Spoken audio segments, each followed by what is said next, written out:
जय हिंद। एग्रीकल्चर के बारे में हम बात कर रहे थे और इससे पिछले वाले सेशन में हमने टाइप्स ऑफ फार्मिंग के बारे में पढ़ा था। इसमें हमने बात की थी प्रिमिटिव सब्सटेंस फार्मिंग के बारे में, इंटेंसिव सब्सटेंस फार्मिंग के बारे में और कमर्शियल फार्मिंग के बारे में। इसके अलावा हमने पढ़ा था क्रॉपिंग सीजन्स ऑफ इंडिया के बारे में और इसमें हमने 3 क्रॉपिंग सीजन्स के बारे में पढ़ा था। एक होता है रावी सीज़न, दूसरा होता है खरीफ सीज़न और तीसरा होता है ज़ैद सीज़न।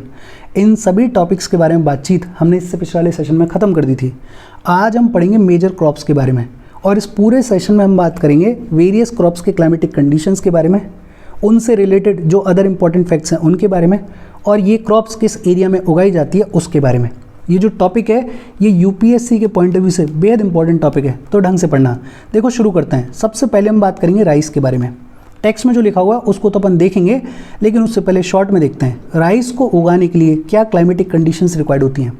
राइस को उगाने के लिए एक तो चाहिए हाई टेम्परेचर 25 डिग्री सेल्सियस से ज़्यादा होना चाहिए। हाई टेम्परेचर रिक्वायर्ड होता है कितने से ज़्यादा?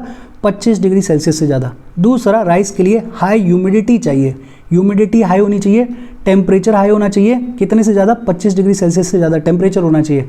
और राइस के लिए हाई एनुअल रेनफॉल रिक्वायर्ड होती है, कितने से ज़्यादा? 100 सेंटीमीटर से ज़्यादा एनुअल रेनफॉल रिक्वायर्ड होती है। राइस के लिए हाई टेम्परेचर चाहिए, कितने से ज़्यादा? 25 डिग्री सेल्सियस से ज़्यादा। हाई ह्यूमिडिटी चाहिए और हाई एनुअल रेनफॉल चाहिए, कितने से ज़्यादा? 100 सेंटीमीटर से ज़्यादा रेनफॉल चाहिए। राइस जो है अपने को पता है खरीफ सीज़न की क्रॉप है, राइस खरीफ क्रॉप है। इंडिया राइस के प्रोडक्शन में सेकंड नंबर पे है। India is the second largest producer of rice. पहले नंबर पे कौन है? पहले नंबर पे है China. China is the largest producer of rice. But rice Indians की स्टेपल फूड क्रॉप है, या फिर अपन ये कह सकते हैं कि मेन फूड क्रॉप है मेजॉरिटी ऑफ द इंडियंस की राइस। बहुत सिंपल, राइस के लिए हाई टेम्परेचर रिक्वायर्ड होता है, कितने से ज़्यादा? 25 डिग्री सेल्सियस से ज़्यादा। हाई ह्यूमिडिटी रिक्वायर्ड होती है और हाई एनुअल रेनफॉल रिक्वायर्ड होती है, कितने से ज़्यादा? 100 सेंटीमीटर से ज़्यादा एनुअल रेनफॉल रिक्वायर्ड होती है। राइस खरीफ क्रॉप है। राइस के मामले में India is the second largest producer. पहले नंबर पे कौन है? China. China is the largest producer of rice and rice is the main food crop for majority of Indians. Areas जहाँ पे राइस को उगाया जाता है उनकी बात करें तो ये पूरा मैप दे रखा है। देखो पूरे नॉर्थ में और नॉर्थ ईस्ट इंडिया में राइस को खूब उगाया जाता है। नॉर्थ में और नॉर्थ ईस्ट इंडिया में राइस को खूब उगाया जाता है। इसके अलावा ये जो कोस्टल एरियाज़ हैं, इन कोस्टल एरियाज़ में भी राइस को खूब उगाया जाता है। कोस्टल एरियाज़ के अलावा जो डेल्टाइक रीजन्स हैं वहाँ भी राइस को खूब उगाया जाता है। और इसके अलावा ऐसे एरियाज़ जहाँ पे इरिगेशन की फैसिलिटीज़ होती हैं वहाँ भी राइस का प्रोडक्शन किया जाता है। बहुत सिंपल, राइस को नॉर्थ इंडिया में उगाया जाता है, नॉर्थ ईस्टर्न इंडिया में उगाया जाता है, जितने भी कोस्टल एरियाज़ हैं वहाँ पे उगाया जाता है, डेल्टाइक रीजन्स में उगाया जाता है, और ऐसे एरियाज़ जहाँ पे इरिगेशन की फैसिलिटी होती है वहाँ पे भी राइस को उगाया जाता है। और यही सब कुछ लिखा हुआ है टेक्स्ट में, अपन फटाफट से देख लेते हैं। देखो राइस स्टेपल फूड क्रॉप है, मेन फूड क्रॉप है मेजॉरिटी ऑफ द इंडियंस की। हमारी कंट्री सेकंड लार्जेस्ट प्रोड्यूसर है राइस की। पहले नंबर पे कौन है? China. China is the largest producer. Rice kharif crop है, इसके लिए हाई टेम्परेचर रिक्वायर्ड होता है, कितने से ज़्यादा? 25 डिग्री सेल्सियस से ज़्यादा। हाई ह्यूमिडिटी रिक्वायर्ड होती है और हाई एनुअल रेनफॉल रिक्वायर्ड होती है, more than 100 centimetre annual rainfall required होती है। लेकिन ऐसे एरियाज जहाँ पे रेनफॉल कम होती है वहाँ भी राइस को कल्टीवेट किया जा सकता है, प्रोवाइडेड वहाँ पे इरिगेशन की फैसिलिटीज़ अच्छी हों। राइस किन एरियाज़ में उगाया जाता है इसके बारे में भी अपन ने पढ़ लिया है। देखो एक तो नदर्न इंडिया में राइस को उगाया जाता है, नॉर्थ ईस्टर्न इंडिया में राइस को उगाया जाता है, कोस्टल एरियाज़ में और डेल्टाइक रीजन्स में राइस को उगाया जाता है। इनके अलावा ऐसे एरियाज़ जहाँ पे इरिगेशन की फैसिलिटीज़ बहुत अच्छी होती हैं वहाँ भी राइस को खूब कल्टीवेट किया जाता है, जैसे पंजाब में, हरियाणा में, वेस्टर्न यूपी में और राजस्थान के कुछ हिस्सों में। बहुत सिंपल सी बातचीत। एक बार फिर से अगर देखें तो राइस के लिए अपने को क्या चाहिए? हाई टेम्परेचर चाहिए, कितने से ज़्यादा? 25 डिग्री सेल्सियस से ज़्यादा। हाई ह्यूमिडिटी चाहिए और हाई एनुअल रेनफॉल चाहिए, कितने से ज़्यादा? 100 सेंटीमीटर से ज़्यादा। राइस खरीफ सीज़न की क्रॉप है। प्रोडक्शन के मामले में इंडिया सेकंड नंबर पे है, पहले नंबर पे चाइना है। बट इंडियंस के लिए स्टेपल फूड क्रॉप है राइस। किन एरियाज़ में उगाया जाता है राइस? नॉर्थ इंडिया में, नॉर्थ ईस्टर्न इंडिया में, कोस्टल एरियाज़ में, डेल्टाइक रीजन्स में और ऐसे एरियाज़ जहाँ पे इरिगेशन की फैसिलिटीज़ बहुत बेहतर होती हैं वहाँ पे भी राइस को कल्टीवेट किया जा सकता है। फिर इसके बाद बात आती है वीट के बारे में। वीट के लिए जो भी टेक्स्ट में लिखा हुआ है उसको अपन देखेंगे, लेकिन उससे पहले वीट के लिए देखते हैं कि क्या क्लाइमेटिक कंडीशंस रिक्वायर्ड होती हैं। एक तो वीट को चाहिए कूल ग्रोइंग सीजन, ठंडा सीजन चाहिए। देखो वीट जो है वो रावी सीज़न की क्रॉप है, रावी सीज़न में होता है वीट, और रावी सीज़न की शुरुआत होती है विंटर्स में। तो वीट के लिए चाहिए कूल ग्रोइंग सीज़न, ठंडा ग्रोइंग सीज़न चाहिए। बट राइपनिंग के टाइम पे, पकने के टाइम पे इसको चाहिए ब्राइट सनशाइन। पकने के टाइम पे वीट को चाहिए ब्राइट सनशाइन। ग्रो होगा कूल ग्रोइंग सीज़न में, लेकिन पकने के टाइम पे ब्राइट सनशाइन चाहिए।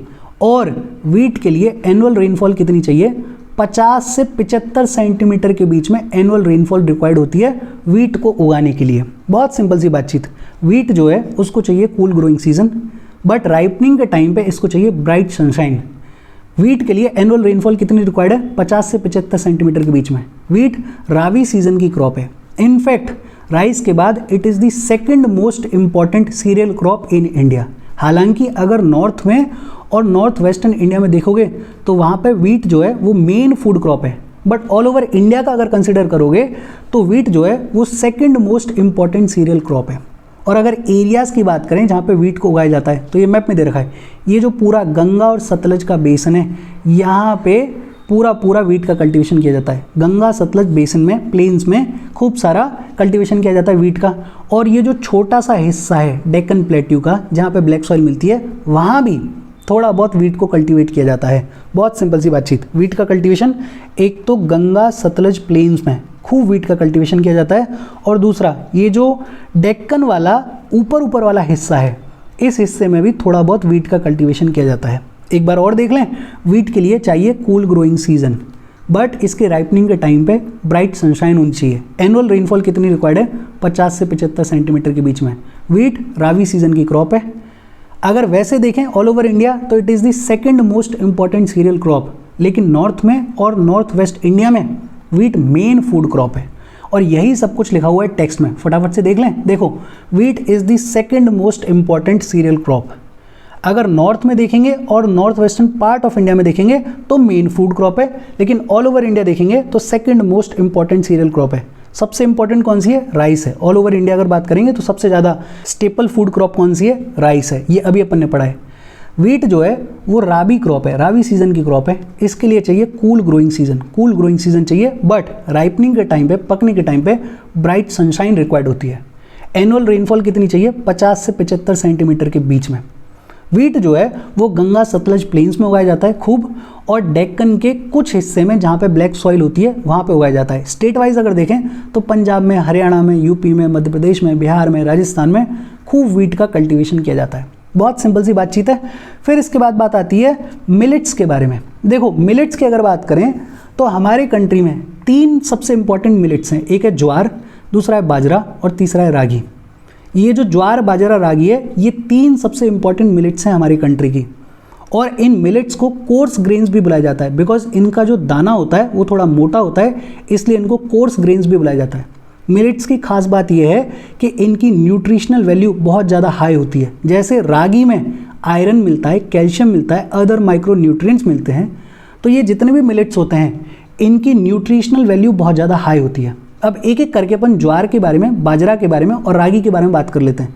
इसके लिए अलग से बात करने की ज़रूरत नहीं है, छोटी छोटी सी चीज़ें हैं। देखो, ज्वार के लिए एक इंपॉर्टेंट फैक्ट तो ये है कि it is the third most important food crop with respect to area and production. पहले नंबर पे हमारे यहाँ पे कौन है? राइस है। दूसरे नंबर पे कौन है? वीट है।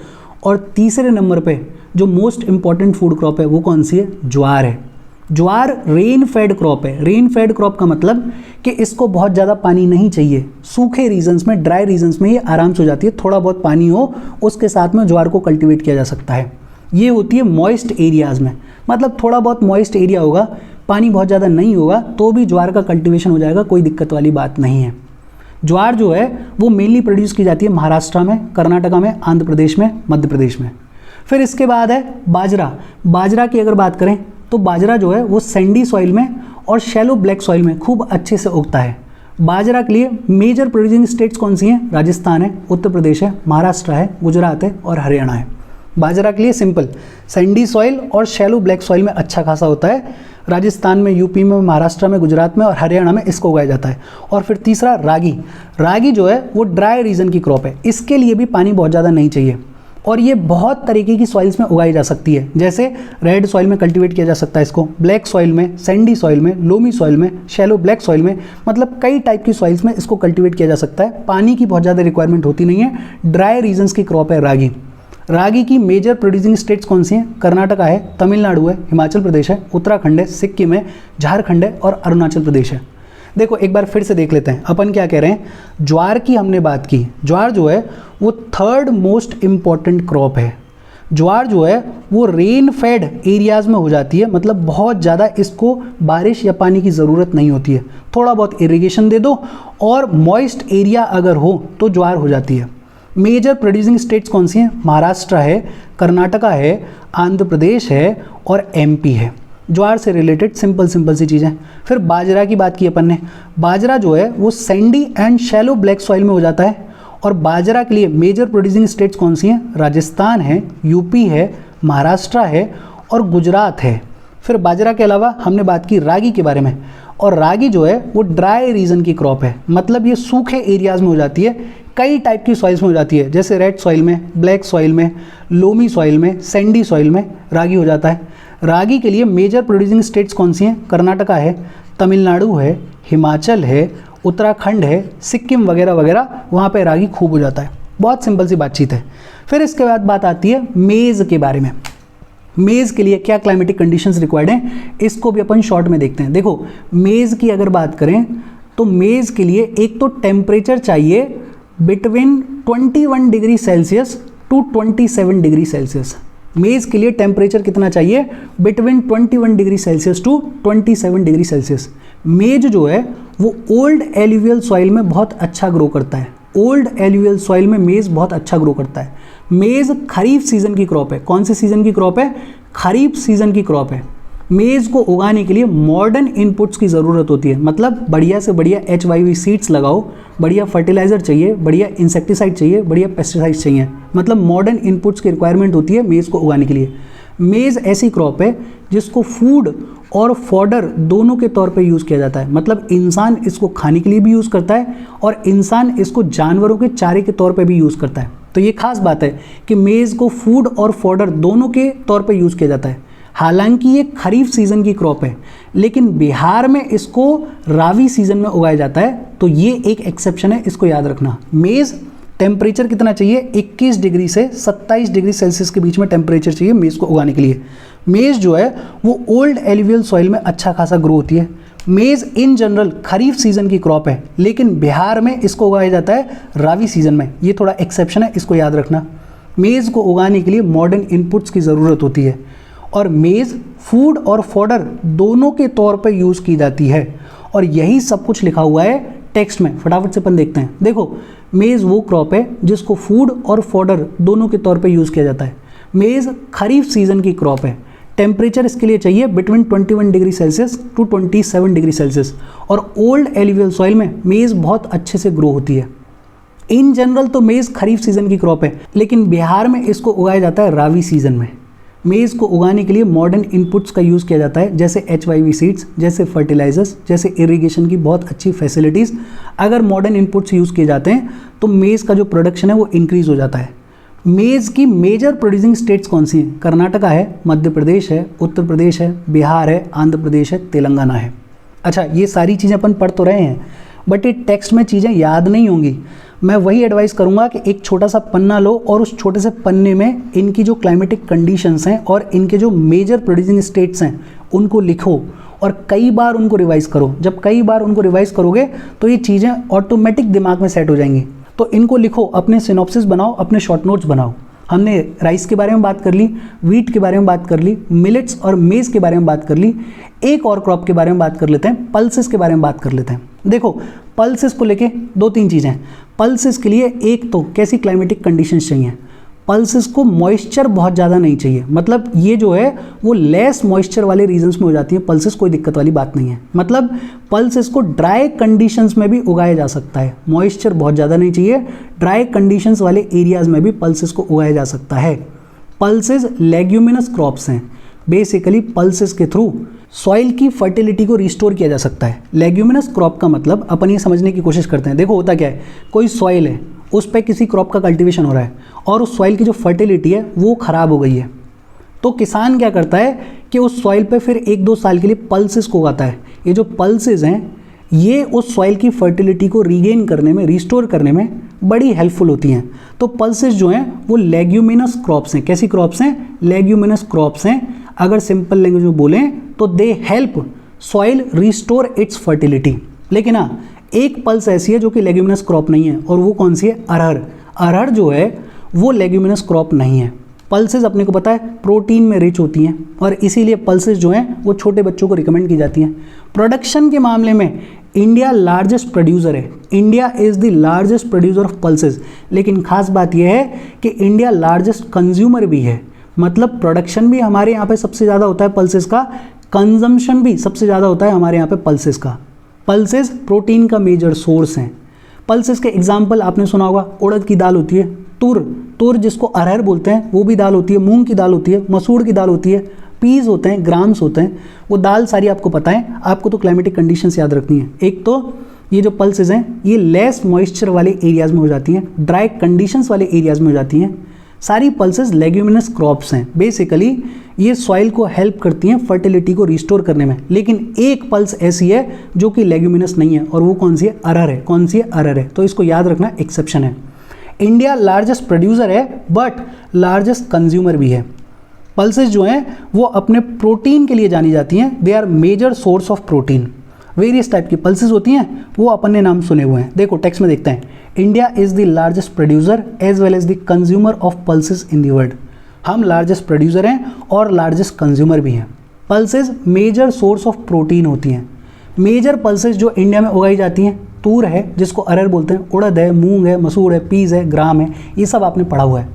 पल्सेस को उगाने के लिए लेस मॉइस्चर चाहिए, मॉइस्चर बहुत ज़्यादा नहीं चाहिए। इनफैक्ट ये जो पल्सेस हैं वो ड्राई कंडीशंस में भी उगाई जा सकती हैं, सर्वाइव कर सकती हैं, कोई दिक्कत नहीं है। पल्सेस लेग्यूमिनस क्रॉप्स होती हैं। Basically they help in restoring soil fertility. लेकिन एक पल्स अरहर ऐसी है जो कि लेग्यूमिनस क्रॉप नहीं है। ये जो पल्सेस हैं ये सॉइल की फर्टिलिटी को रिस्टोर करने में हेल्प करती हैं, और इसलिए यूजुअली ये देखा जाता है कि अदर क्रॉप्स के साथ में पल्सेस को रोटेशन में उगाया जाता है। मतलब 2-1 साल तक कोई अदर क्रॉप को उगाया जाएगा, फिर जैसे ही सॉइल की फर्टिलिटी कम होने लगेगी तो उस फील्ड पे पल्सेस को उगाने की शुरुआत कर दी जाएगी, ताकि जो सॉइल है वो वापस से अपनी फर्टिलिटी को रिस्टोर कर ले।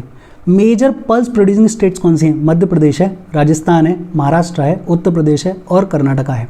अच्छा, ये जितनी भी पल्सेस हैं इनमें से कुछ खरीफ सीजन में उगाई जाती हैं, कुछ रावी सीजन में उगाई जाती हैं। एक बार गूगल करो, देखो कि कौन सी पल्स कौन से सीज़न में उगाई जाती है। और इसके साथ आज की अपनी बातचीत ख़त्म हो गई। बहुत इजी है, ये सुनने में, एक बार देखने में थोड़ा डिफ़िकल्ट लगेगा, लेकिन अगर आप इसको शॉर्ट में स्ट्रक्चर में अपने कॉपी में लिख लोगे और उसको 2-4 बार रिवाइज़ करोगे तो ये सारी चीज़ें आपको क्रिस्टल क्लियर हो जाएंगी। फिलहाल के लिए आज अपनी बातचीत अपन ख़त्म कर रहे हैं। जाने से पहले वीडियो पे लाइक के बटन को दबा दो, शेयर कर दो अपने सोशल मीडिया हैंडल्स पे, और चैनल को सब्सक्राइब कर लो। कोई डाउट हो तो कमेंट करके पूछ लेना। Thank you very much.